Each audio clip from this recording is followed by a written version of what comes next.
வணக்கம்.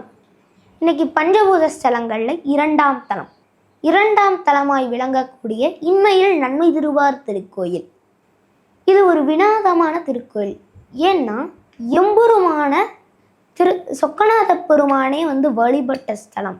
எம்பெருமான் பிரதிஷ்டை செய்த அற்புத சிவஸ்தலம். எம்பெருமானுக்கு திருக்கல்யாணம் நடக்குது. அம்பாள் சொல்றாங்க, இந்த மாதிரி நம்ம சிவபூஜை செய்யணும். அம்பாள் அவ்வளவு மகிமை வாய்ந்தவர் சொக்கநாத பெருமான். இப்போ சிவபூஜை செய்வோம் அப்படின்னு சொல்லி சுவாமியும் அம்பாளும் ஒரு லிங்கத்தை பிரதிஷ்டை செய்து வழிபடுகிறார்கள். அதுதான் இன்மையில் நன்மை தருவார் மத்தியாபுரி அம்மன். அந்த காலத்தில் மதுரையின் மத்தியில் இருந்ததால் மத்தியாபுரி அம்மன் என்ற பெயர் வந்தது. இது பஞ்சபூத ஸ்தலங்களில் பூமி ஸ்தலமாகும்.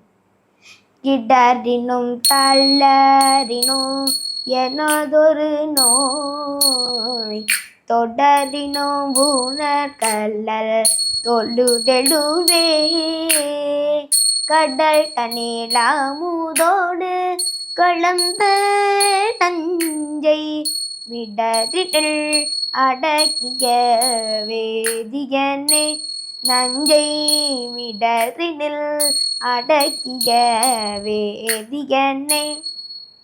நன்றி. 3ஆம் பஞ்சபூத ஸ்தலத்தை நம் அடுத்த வீடியோவில் பார்ப்போம்.